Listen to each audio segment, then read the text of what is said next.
Thank you. Honey, this is delicious.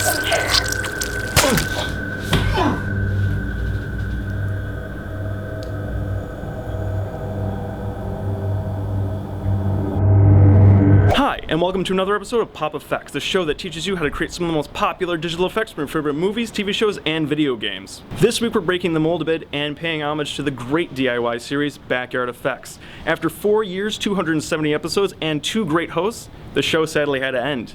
I know most of you are already big fans of them, but if you haven't heard of them yet, and you're big into filmmaking like I am, be sure to check them out. This week, I'm channeling the spirit of Eric Beck as we take a look at an effect from the final episode, and I teach you the ways of the sword stab. Alright, you ready? Hold still. Come on! Alright, you don't have to cry about it. Okay. Backyard Effects is gonna be the best show ever.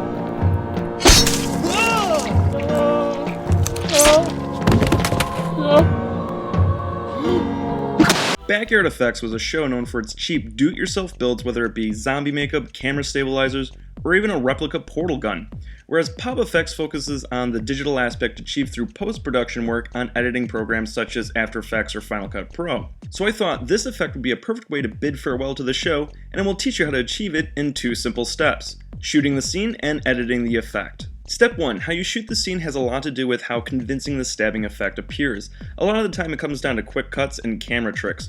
I first have a couple of shots with me in the foreground and Kyla looming in the background, clearly gripping the blade. Honey, this is delicious.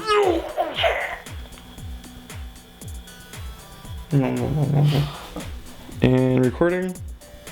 Honey, this is delicious.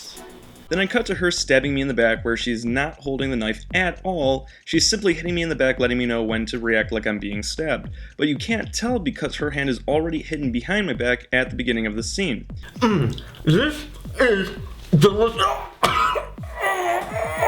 Now you need to create a cutaway. In BFX they show Eric's reaction. In mine you see me in pain coughing up blood. Finally you can end the scene by pulling the blade out, which again you shoot at a blind angle so you can't see the blade's not really there.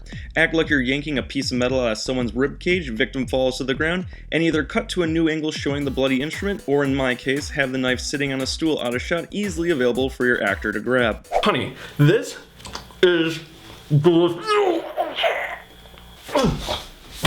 Step 2. As usual, I'll be using After Effects CS5 to edit this, but I do know that Eric Beck used Final Cut Pro. You can achieve it in both, the idea is the same, just the buttons are in different places. But basically, all you need to do is take a picture of your stabbing weapon, or be lazy like me and hop on Google and pull a picture off from there. Quickly motion track the movement of your victim over those few frames to make sure the knife will stay in place, and at the point where Kyla stabs me, I drop in the picture, mask out the tip, position it where I want it to be poking out of my chest, and parent it to the tracked footage. Once the blade is stuck in place, we need it to appear like it's pushing up through my chest. So over about 3 to 5 frames, keyframe the position and rotation and add some movement so it appears the blade is moving up and out of the victim's chest. Finally, all you need to do is hide the blade so it appears only at the right target point. To do that, just duplicate your source footage, drag it on top, and create a mask on the chest just around the base of the blade. Voila, you're stabbed. Now grab some blood splatters from either the Video Copilot Action Essentials package online, which, by the way, any serious editor should have in their arsenal, or if you can't spare the expense, you can nab some free ones over at Detonation Films. Drop a bunch of them in at the time of the stabbing impact, add some sound effects, and you are all set. Honey, this is delicious. Hello again. I know a lot of you are probably like, whoa, what are you doing here? You're supposed to do the intro and then I don't want to see your face anymore. I know, but I want to use this opportunity to share with you an interview I had with Justin Johnson, one of the main minds behind Indymogul, Film Fights, and now recently Indie Machines. I know that some of you, but not many of you, have seen this interview already before. Unfortunately, the video it was on originally was not well received. It didn't get many views, and for good reason. It was terrible. But giant excuses aside, I felt this was a better time to share the word of Justin Johnson and spread his wisdom to all you aspiring filmmakers and YouTubers by giving a better insight into the business of video. Enjoy. Film Fights is an idea I actually came up with based off of another site called Song Fight. And I just thought it was so cool. I love their idea. They basically would give a title, and then people would make songs based on that, and they'd vote for the best song. And I was like, well, let's do one for films. So we just did. We just made it up, and it ended up being, I emailed the 10 friends of mine or whoever, basically begged them to submit to the first one. And surprise, surprise, they did, and they told other people, and other people told other people.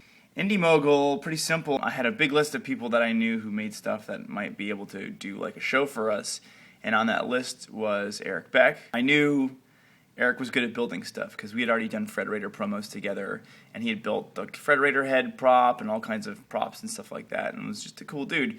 So I said, well, you know, we should do this thing, we should do this filmmaking network, and my friend Eric in San Francisco, he's really good at building stuff, so why don't we do a show with him about building stuff? And tossed that idea to Eric, and he sent back the pilot for PopFX, and everyone laughed and loved it when he talked about his soul-crushing office job and whatnot. So the rest is history, I guess. You just can't turn down opportunities. I feel bad for, sometimes I offer people like, hey, there's a cool thing you can do here, a cool thing, and they're like, oh, I'm too busy delivering pizza or whatever, and people who do that are never going to stop delivering pizza. They're never going to have time to do what they actually want to do. So you just got to figure out what your priorities are. If you want to be a filmmaker, spend your time making films. It's really all about being very consistent and posting videos all the time, because people like regularity. People like to know they're following someone who is always going to be making new stuff that they like. So if you set out the goal, I'm going to make one 30-second video every day, even if it sucks, I'm still going to make it. If you do that for a month, if you do that for 2 months, people are going to start paying attention. If it's just myself and a tripod and some fake blood, you know, it's just, I was glad I made it instead of just sitting around and watching Blind Date. So go out there and make videos and stuff, because it's fun.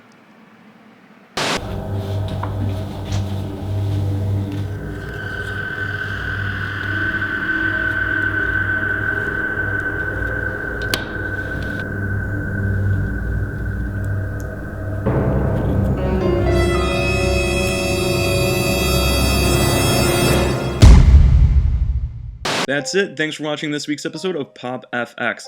If you can, please leave a comment below letting me know what you thought of the video, give it thumbs up, and if you're not already, subscribe and join us each week for our new tutorials. You can follow me over at Twitter at GarrettPhalen, and for bonus content this week includes a link to the Indie Machines, which is the new YouTube channel created by both Eric Beck and Justin Johnson, where they make videos based off of your ideas, and a link to BFX series finale video titled Game Over if you haven't already seen it. But other than that, guys, I hope you have a great week, and I will see you next time.